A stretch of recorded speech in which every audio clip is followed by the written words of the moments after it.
Vamos trazer a palavra do Senhor, vamos trazer a palavra de Deus. Graças a Deus. Abre a sua Bíblia aí em Romanos capítulo 8, versículo 12. Romanos capítulo 8, versículo 12. Romanos 8 e 12. Você vai deixar a sua Bíblia aí aberta em Romanos 8 e 12. Aí você vai olhar para cá, para o telão.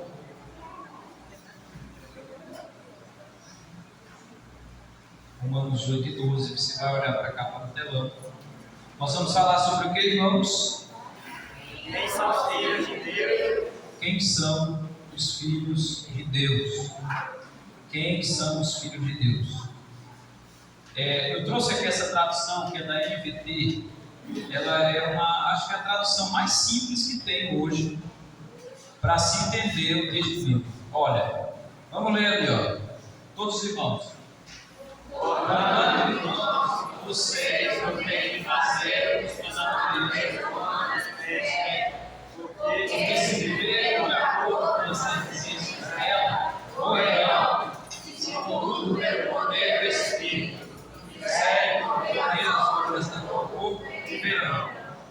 Porque todos os que são guiados pelo Espírito de Deus são filhos de Deus.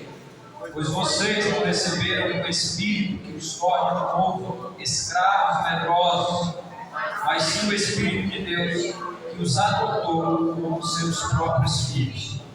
Agora nós o chamamos Abba Pai. Pois o seu Espírito confirma a nosso Espírito que somos filhos de Deus. Se somos seus filhos, então somos seus herdeiros e, portanto, co-herdeiros com Cristo. Se de fato participamos de seu sofrimento, participaremos também de sua glória. É simples, né, irmãos, essa tradução? É simples. É a NVT, é a nova tradução, nova versão transformadora. Nova versão transformadora. É essa. Meus irmãos, nós vamos falar sobre esse tema. Quem são os filhos de Deus? Então você fica aí de olho no telão, porque nós começamos aí dizendo que no capítulo 7, Paulo apresenta a angústia do homem sem Deus. Paulo apresenta a angústia do homem sem Deus. No capítulo 8, ele afirma que o crente não está em condenação. No capítulo 8, ainda dos versículos 4 a 8, ele menciona o contraste da vida dominada pela carne e a vida dominada pelo Espírito. Então, olhe bem para cá. Capítulo 7, qual é a angústia do homem sem Deus? No capítulo 7, Paulo retrata um homem religioso que conhece a lei, mas não consegue praticá-la. Um homem religioso, um homem sem Deus, que conhece a lei, mas não consegue praticá-la. Ele usa as seguintes palavras: o bem que eu tenho que fazer, eu não faço, mas o mal que eu não devo fazer, esse faço. Então, essa é a angústia, esse é o clamor de desespero do homem religioso que não consegue obedecer a Deus, que não consegue obedecer à lei. Então, este homem, por conta da lei, está em condenação. Mas quanto àqueles que receberam o Senhor Jesus, Paulo começa o capítulo 8 com a afirmação dizendo: agora pois, não há nenhuma condenação para nós, porque a lei do Espírito de vida nos libertou da lei do pecado e da morte. Não há nenhuma condenação para os que estão em Cristo, porque a lei do do Espírito de vida os libertou da lei do pecado e da morte. Então, enquanto os homens sem Deus vivem a angústia e o desespero de não obedecerem a Deus e também estarem debaixo de condenação, porque não praticar a lei implica em estar debaixo de condenação, Paulo olha para o crente, para os crentes e diz: mas os que estão em Cristo Jesus não estão em condenação. Não há nenhuma condenação, porque a lei do Espírito de vida os libertou da lei do pecado e da morte. Então, o que é a lei do pecado e da morte, irmãos? A lei do pecado e da morte significa que os pecados que praticamos, eles resultam na morte e na condenação. A morte é a separação entre o homem e Deus, a morte espiritual, resultam na condenação eterna. Os homens sem Deus estão debaixo da lei do pecado e da morte, mas Paulo está dizendo: os que estão em Cristo estão debaixo de uma outra lei, é a lei do Espírito e de vida. A lei do Espírito e de vida. Então o crente não se encontra em condenação, porque o crente já foi justificado, já foi reconciliado com Deus, já foi redimido. Nós não estamos em condenação. Paulo fala do contraste da vida dominada pela carne e a vida dominada pelo Espírito. Mas ainda nos versículos 9 e 11, nós estamos apenas recapitulando o que já falamos anteriormente, nos outros cultos. Paulo fala sobre estarmos no Espírito. Uma vez que cremos em Jesus, isso implica em vida para nós, por causa da justiça de Cristo. Olhe bem para cá, deixa eu explicar para você. Quando você estava no mundo, que ainda não conhecia Jesus, você estava debaixo de morte, você estava morto por conta da carne. Porém, quando você aceita Jesus, você recebe vida espiritual. Vida espiritual. Morte fala de condenação eterna, mas vida fala de vida eterna com Deus. Então, Cristo conseguiu e conquistou tudo isso na cruz do Calvário. Agora, quem é que aplica essa realidade na nossa vida? É o Espírito Santo de Deus. É o Espírito de Deus que aplica isso em tua vida. E nós vamos explicar com mais detalhes no decorrer da mensagem. Então, a partir do versículo 12 ao 14, Paulo está falando sobre quem são os filhos de Deus. Veja bem, irmão, olhe bem para cá. O que te garante que você é um filho de Deus? Você vê que essa expressão filho de Deus se repete muito no texto que a gente leu: filho e filho de Deus. Mas o que é que nos garante que nós somos filhos de Deus? O que é que nos garante que nós não estamos mais em condenação? O que é que nos garante? Qual é a nossa garantia? Tem que haver uma garantia. Quando nós estamos pregando, evangelizando, é muito comum uma pessoa responder dizendo assim: mas ninguém sabe se é salvo. Não há como saber se você é salvo. Mas há sim, existe uma garantia.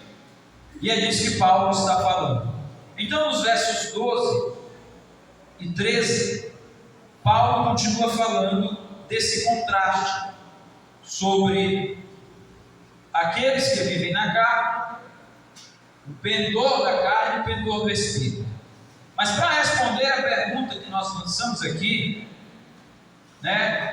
o que me garante que eu sou um filho de Deus? Você já parou para pensar nisso? Quantos aqui têm certeza que são filhos de Deus? Todos nós temos, ninguém tem dúvida. Quantos aqui têm certeza que se as mãozinhas juntar hoje assim, você, eu não quero que seja hoje, você estará no céu de glória com Jesus. Quantos têm certeza? Glória a Deus. Então, irmãos, nós somos filhos de Deus. Nós não estamos em condenação. Mas o que nos garante? Lendo esse texto, eu encontro aqui 3 respostas. A primeira delas, o que diz ali o ponto 1? Leia o ponto 1, irmão, atente, irmão, fique atento. Vamos lá, o Espírito. O Espírito nos guia a uma vida cristã vitoriosa. Olha o versículo 13: porque se viverem de acordo com as exigências dela, da carne, morrerão. Se contudo pelo poder do Espírito fizerem morrer as obras do corpo, viverão. Então, mais uma vez, Paulo segue essa dualidade, esse dualismo, dizendo: a carne traz morte, mas o poder do Espírito traz vida. A carne traz morte, mas o poder do Espírito traz vida. Então, ele diz o seguinte, no versículo 12, que não está aqui, está lá no início: portanto, irmãos, vocês não têm de fazer o que sua natureza humana lhes pede. Vocês não têm de fazer o que sua natureza humana lhes pede. Veja bem aí na sua tradução, talvez ela esteja assim: assim, pois, irmãos, somos devedores, não à carne, como se constrangidos a viver segundo a carne. Está assim na sua tradução? Está assim? Nessa daqui está assim: portanto, irmãos, vocês não têm de fazer o que sua natureza humana lhes pede. Olhe bem para cá. O que eu quero lhe dizer é que o Espírito Santo de Deus lhe capacita a viver uma vida cristã vitoriosa, uma vida santa. Então, irmãos, Paulo diz: nós não somos devedores à carne, porque o homem sem Deus, ele é devedor à carne. Ora, a ideia aqui, deixa eu ilustrar. A ideia aqui é de você dever a alguém, você estar nas mãos da pessoa e fazer tudo o que ela quer. Então, o homem sem Deus é assim: ele faz tudo o que a natureza carnal pede, ele faz tudo o que a natureza depravada pede. Mas Paulo está dizendo que nós não somos obrigados a viver como a carne quer, que nós não somos obrigados a ter de fazer o que a natureza humana nos pede. Por quê, irmãos? Porque em nós há um espírito de liberdade e poder. Então Paulo diz: se vocês viverem de acordo com as exigências da carne, porque a carne exige ou não exige alguma coisa? Exige. Prostituição, malícia, adultérios, fornicação e toda sorte de coisas abomináveis diante de Deus. A carne, ela domina os que a seguem, os que são seus escravos, são dominados pela carne.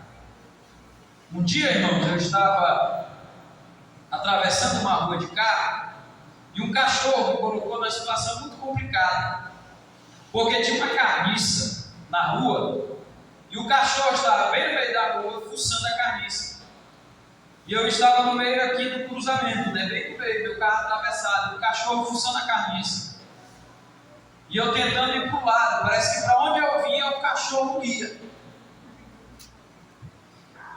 porque ele puxava a carniça para um lado e para o outro, até que eu consegui escapar. Agora pense comigo: por instinto, aquele cachorro jamais ficaria na frente do meu carro, mas por que ele permaneceu lá? Por causa da carniça. Então, o instinto dele pela carniça foi mais forte do que o instinto de sobrevivência. Pastor, o que o senhor quer dizer com isso?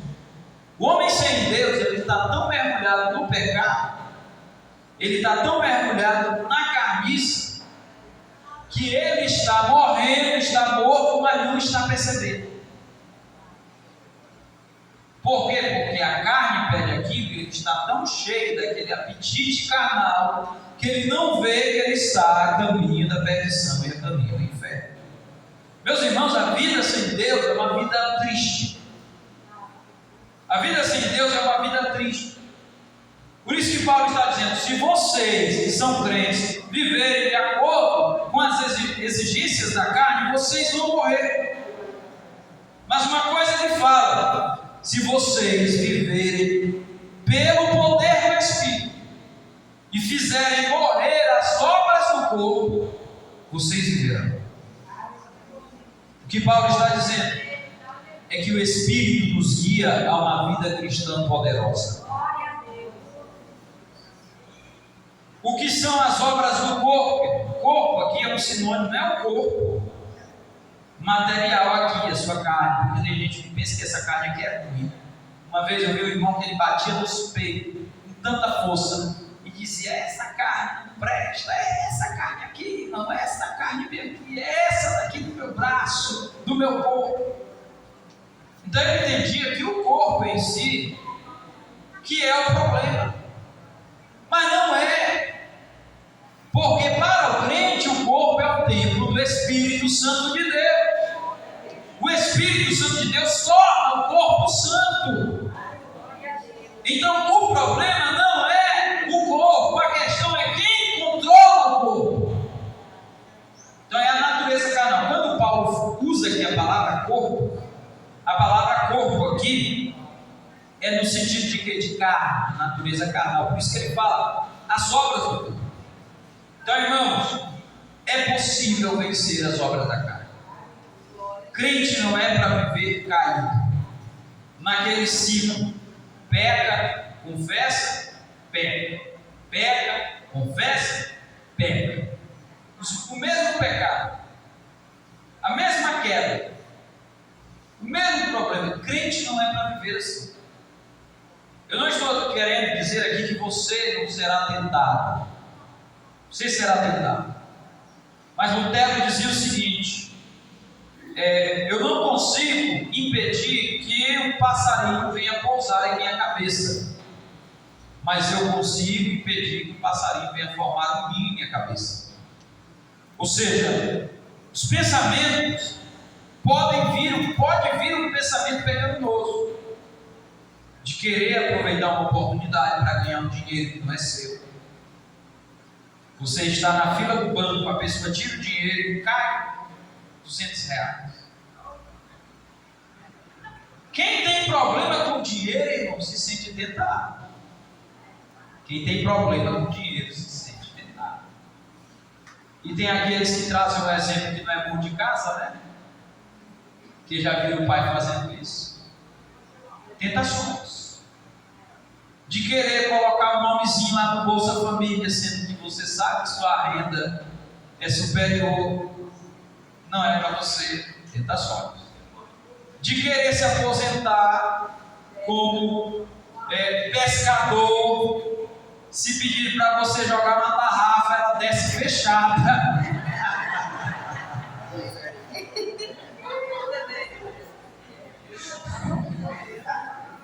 Qual é a profissão? Pescador. Aí chama você: me ajuda a tirar uma tarrafa que está lá embaixo. Não sei tirar não. Pois joga essa daqui. Aí joga a tarrafa, desce fechada. Irmão, jogar a tarrafa é uma coisa bonita, né? Eu fico vendo de vez em quando os vídeos, a pessoa joga a tarrafa e ela sai aberta. Mas é coisa bonita, meu irmão. Eu pescava muito acompanhando meu pai quando era criança. Depois que eu cresci, ninguém vai saber disso. Mas meu pai sabe jogar uma tarrafa, que é uma beleza. Mas aí o irmão disse que é pescador, joga a tarrafa fechada, irmão. Aí pescar, irmão. Pescar pelo menos no anzol. Vai pescar no anzol, pelo menos. Na linha de mão. Joga lá no Rio Pidaré. São tentações, irmãos. As tentações são possíveis. Elas estão aí, nos cercando, todo dia. Mas se você tem uma vida dominada pelo Espírito de Deus, você recebe poder da parte do Espírito para vencer a tentação. Eu não estou dizendo que você não vai cair. E se você tem essa questão aí da pesca, eu não sei, da agricultura, da roça, me perdoe aqui, eu não sei, não conheço a sua vida, nem pretendo saber detalhes. Mas quem sabe eu não esteja sendo um profeta de Deus aqui essa noite para dizer para você que o negócio é sério mesmo. Então, irmãos, obras da carne, é possível viver uma vida cristã vitoriosa. É possível. E se você conhece, irmão, conhece alguém que faz alguma dessas coisas que a gente disse aqui, não vai sair dizendo, o pastor falou foi com fulano. E aí vai ser ter o pecado também da língua. Hoje aqui ninguém está escapando. Estou preocupado até comigo mesmo. Não estou zangado não, irmãos, fiquem tranquilos. Né? Olhe para o teu irmão. Que se toda vez que a gente fosse falar de alguém, a gente orasse para o irmão. Era bom, né? Vamos adiante, deixa a vida dele, irmão. É possível, o Espírito Santo nos guia a uma vida poderosa em Deus. Crente é para estar de pé, firme na presença do Senhor, servindo a Deus com fidelidade, um crente vitorioso, uma crente vitoriosa, cheio do Espírito Santo e de poder para fazer a vontade de Deus. Agora o problema é que o povo pega esse texto aqui hoje e diz: Deus vai te dar vitória lá no teu serviço, lá contra o teu vizinho, Deus vai te dar vitória.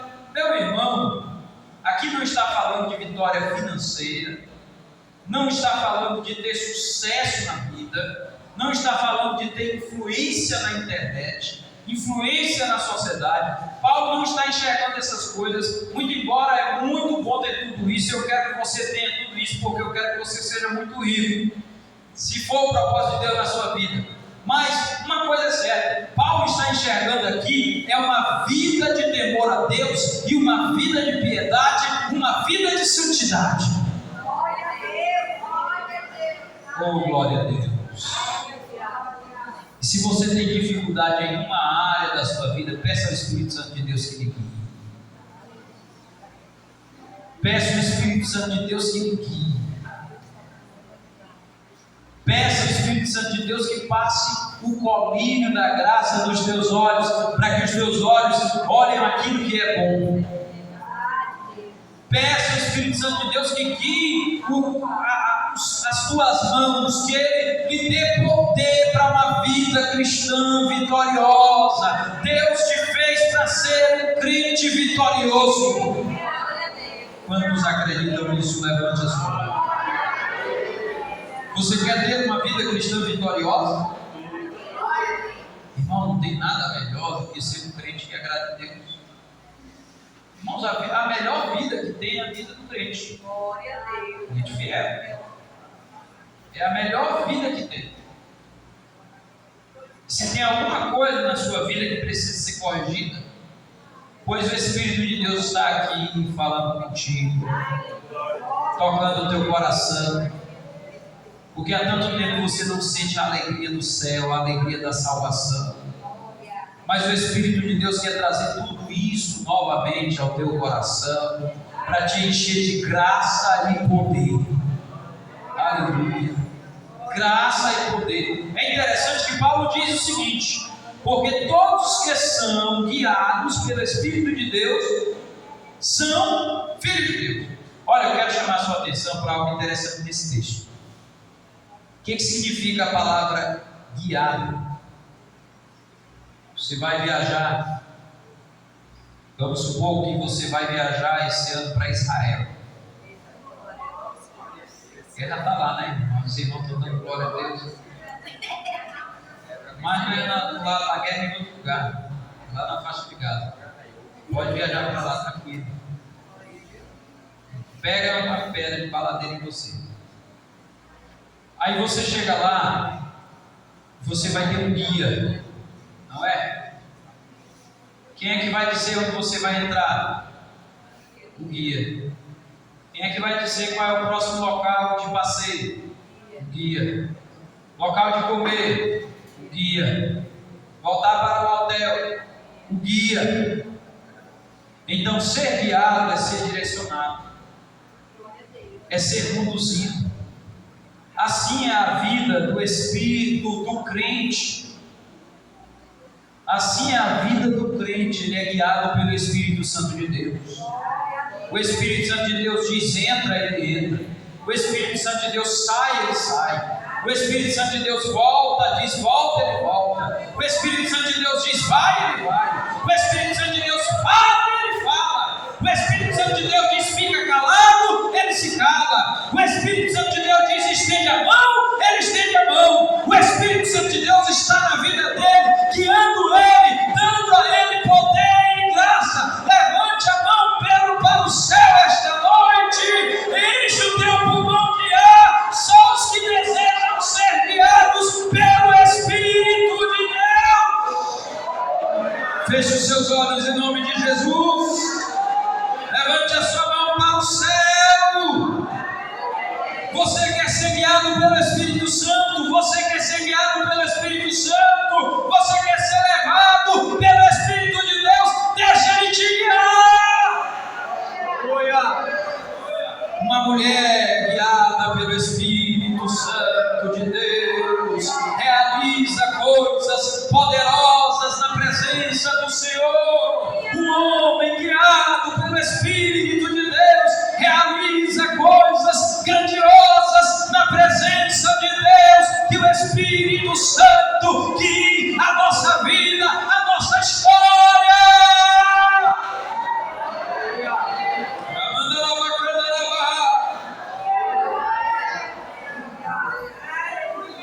Eu sei que tem crentes aqui que são guiados pelo Espírito de Deus. É um crente elevado. Irmãos, nós devemos ser guiados pelo Espírito Santo. O Espírito Santo nos guiando. Eu estava lendo esse texto esses dias. Eu lutei com esse texto. Os textos de Paulo parecem simples às vezes, mas não são não. Mas eu tive lendo esse texto, eu fico orando: Senhor, que teu Espírito me guie. Quando eu for dar uma resposta, que seja pelo teu Espírito. E quando eu for tomar uma decisão, que seja pelo teu Espírito. Quando eu for decidir alguma coisa na minha vida, que seja pelo teu Espírito. Quando eu for criar o meu filho, orientar o meu filho, que seja pelo teu Espírito. Pregar a tua palavra, que seja pelo teu Espírito. Andar guiado pelo teu Espírito. Oh, glória a Deus. Oh, glórias ao Senhor Jesus. Uma vida guiada pelo Espírito Santo. Então, o que eu quero dizer para você com isso é: como é que nós sabemos que nós somos filhos de Deus? É quando nós somos guiados pelo Espírito de Deus a uma vida vitoriosa. Irmãos, entre nós aqui, mas quando eu conheço um crente que ele é insubmisso, não respeita seus irmãos, ele tem problemas absurdos na sua conduta sexual, onde ele anda, a confusão parece que é um cavalo que ele está montado em cima dela. Onde ele anda, a confusão vai em cima.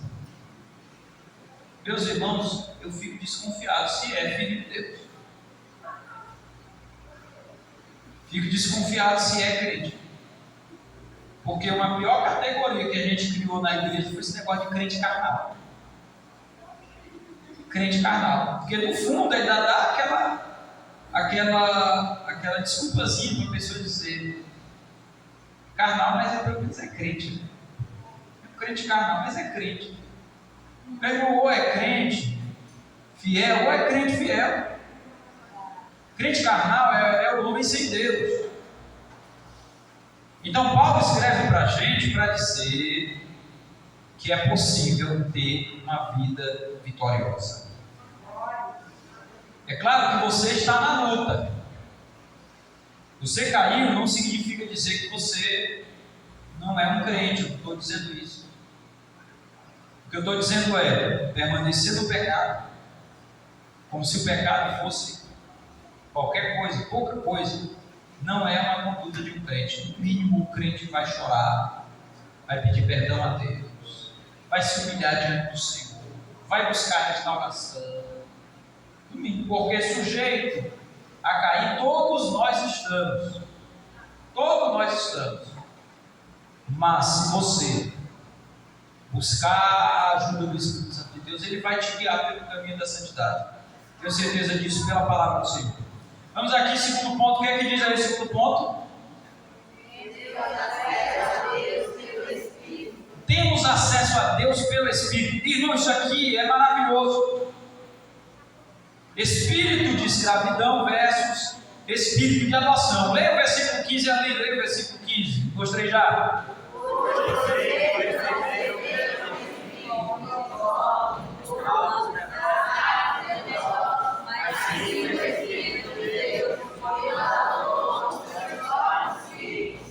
Olha o que Paulo está dizendo.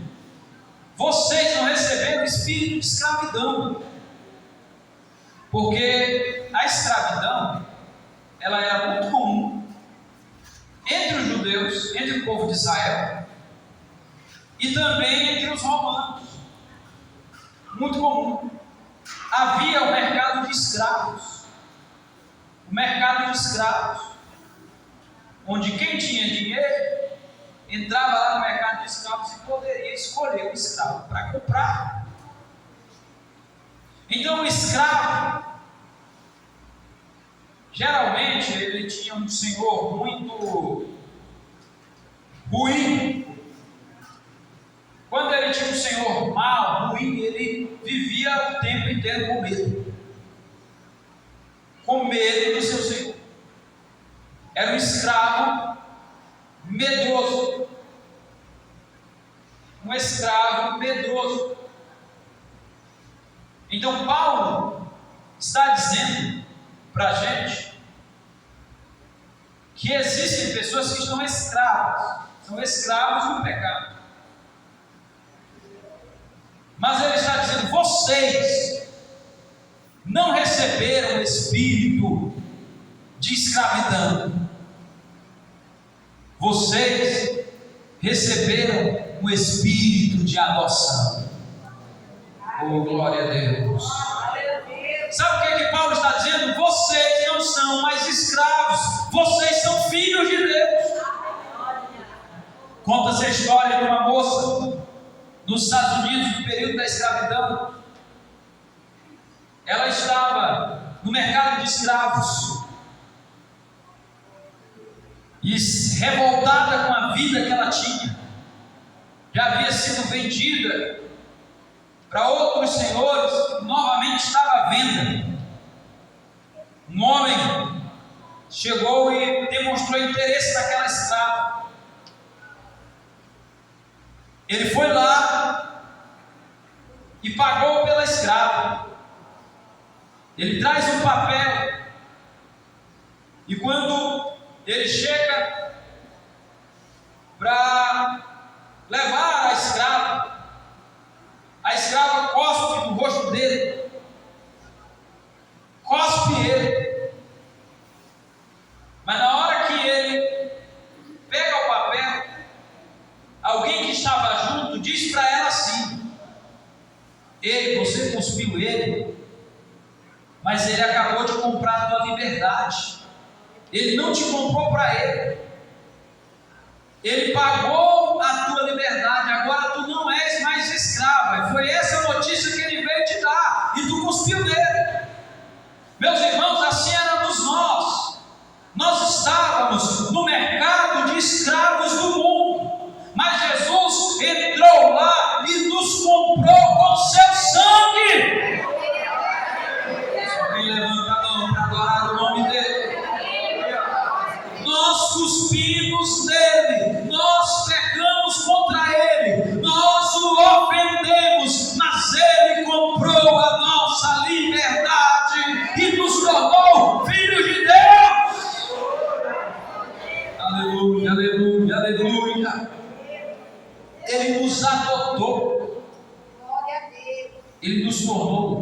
filhos de Deus. Então nós não recebemos espírito. É isso que Paulo está dizendo. Vocês não têm espírito de escravidão. Para vocês ficarem com medo. Vocês têm espírito de Deus, espírito de adoção. Hoje nós fazemos parte da família de Deus. Fazemos parte da família de Deus. Somos filhos de Deus. E é interessante, irmãos, que esse termo aqui para filho é o filho mesmo. O termo lá é o filho adotivo. É a criança que foi adotada por Deus. Então você é essa criança que foi adotada por Deus. O que significa isso? Ainda sobre o acesso a Deus. É que pelo Espírito nós nos relacionamos, como nós aí, nós nos relacionamos com Deus como um pai. Agora nós o chamamos de quê? Abba, Pai. Esse termo Abba era um termo de intimidade dentro de uma família. Só um filho poderia chamar o seu pai de Abba entre os judeus. Só um filho. Principalmente as crianças chamavam de Abba. É um termo de intimidade entre o filho e o pai. Então Paulo está dizendo: olha, nós entramos dentro da família de Deus. Ele nos adotou a tal ponto que nós podemos chegar na presença dele e dizer: ah, papai. Nós temos relacionamento com ele. Nós temos proximidade com ele. O crente mais simples aqui dessa igreja, em qualquer momento, em qualquer hora, pode ter um encontro, um momento com Deus. Ele pode entrar na presença do governador do universo. Para você falar com um prefeito, você precisa de um intermediário, um assessor.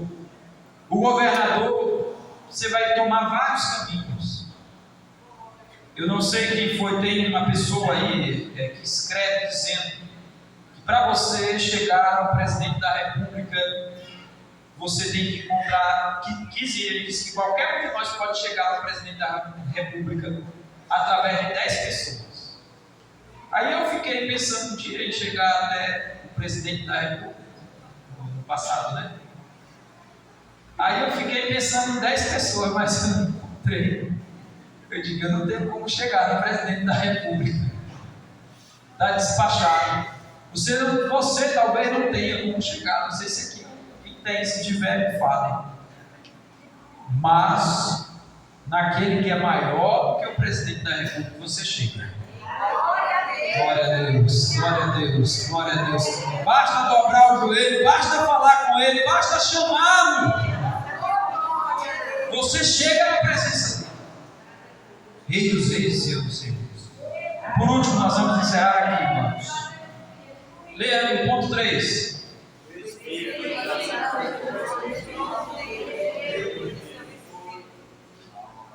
O Espírito nos assegura de que somos filhos. Então, como é que nós entendemos? Eu vou colocar esses slides lá nos grupos, irmãos. Mais outros que eu estou devendo para vocês desde a reunião, para os líderes, né? Desde a reunião de liderança. Primeiro, o Espírito me guia a uma vida cristã vitoriosa. Isso aí é um sinal de que você não está mais em condenação. Agora, se você não tiver isso aí vamos orar por você. Temos acesso a Deus pelo Espírito. E por último, o Espírito nos assegura de que nós somos filhos de Deus. É a certeza que o Espírito Santo de Deus me concede, é meu coração. Irmão, ele te concede essa certeza, pois o seu Espírito confirma nosso Espírito de que somos filhos de Deus. É o testemunho interno do coração do crente. É quando o Espírito fala para você assim, diz assim: você é meu. Quando Deus fala, te chama de filho. Você é meu filho. Você é minha filha. É quando você sente em seu coração aquela certeza: eu sou filho de Deus. Eu não sou filho das trevas. Eu não sou filho do diabo. Eu não sou filho do mundo. Eu não sou filho da desobediência. Eu não sou filho de outro ser. Eu não estou sozinho perambulando pelo mundo. de Deus. Glória para Jesus. Glória para Jesus. Se somos seus filhos, então somos seus herdeiros. Porque o filho, irmão, tem privilégios. Então você é herdeiro de Deus. Você tem uma herança. Você tem uma herança. E portanto, co-herdeiros com Cristo. Aqui Paulo está enxergando o seguinte: na família, Cristo é o nosso irmão mais velho. E ele tem uma herança. E tudo que ele tem é nosso. Ou quem pode dar glória a Deus? Eu digo muito para os meus filhos assim, eu digo quase todo dia. O Daniel, de vez em quando, tem um cipózinho. Mas não dói muito não, irmão, é só. Aí às vezes, quando eu chamo a atenção dele, eu converso com ele, eu digo assim: meu filho, o papai chamou a tua atenção porque o papai te ama. E tudo que é do papai é teu. Aí eu digo para eles, tudo, às vezes eu estou lá na biblioteca, o Daniel chega na biblioteca, aí tem uma cadeira lá perto da minha, ele senta na cadeira, aí fica tipo como se estivesse estudando, né? Aí eu digo: meu filho, esses livros aqui todos são teus. Todos são teus. E essa cena, irmão, não é só a minha cena, é a tua cena. Na verdade, essa cena é a nossa vida espiritual. Eu vejo Deus com cada um de nós dizendo assim: tudo que eu tenho é teu também. Eu vejo Jesus com você dizendo assim: olha, tudo que eu tenho também é teu. Tudo que eu conquistei na cruz também é teu. Galardão, céu de glória, mansões celestiais, governar o milênio e viver para sempre com Deus. Novos céus e nova terra serão teus. Então por isso que a gente canta que esse é o povo mais feliz na terra. É essa gente chamada crente, é o povo mais feliz da terra. Pode não ter muita coisa aqui nessa vida. Pode ser aquele crente simples, humilde. Ele não tem muita coisa, mas ele tem uma certeza: ele é filho de Deus, tem o céu de glória por herança. Esses dias, quase lá em frente de casa, o ladrão entrou na casa do nosso vizinho, levou um celular, um botijão de gás, e quando eu saí, o vizinho estava trancado, porque o ladrão levou um cadeado, levou as coisas do vizinho e trancou o vizinho dentro do cadeado. Misericórdia. Então, os bens dessa vida, a traça corrói, o ladrão leva, mas aquele que está guardado lá em cima, ninguém toca. Ninguém toca.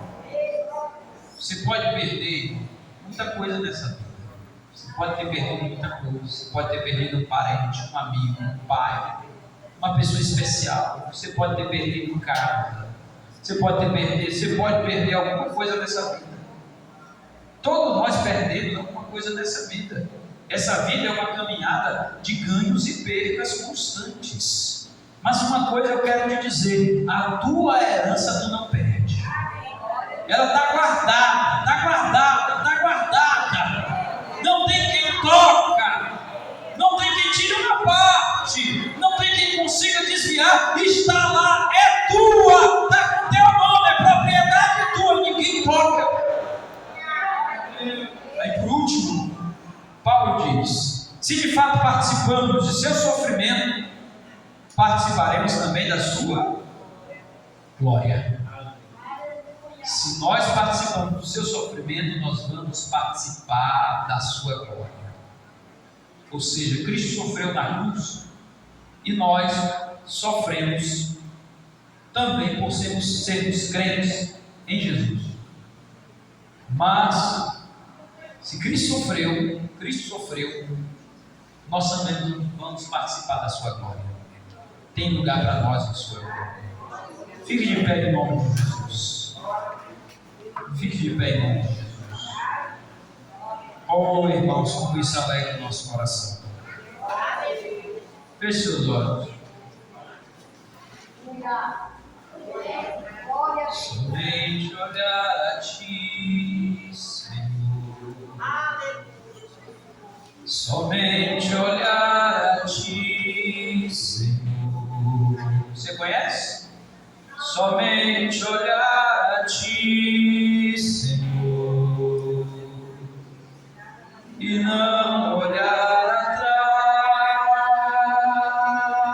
atrás, seguir seu caminhar, Senhor, seguir sem vacilar, seguir sem vacilar, Senhor. Prostrar-me ao Teu altar, prostrar-me ao Teu altar, Senhor, e não olhar atrás. O mundo é muito belo, quem conhece? É cheio de ilusão, não traduz pra mim satisfação. Eu olho para o céu e vejo a minha luz, a Ti, somente olhar a Ti. Cante ao Senhor, somente olhar a Ti. Quero ouvir a igreja cantando.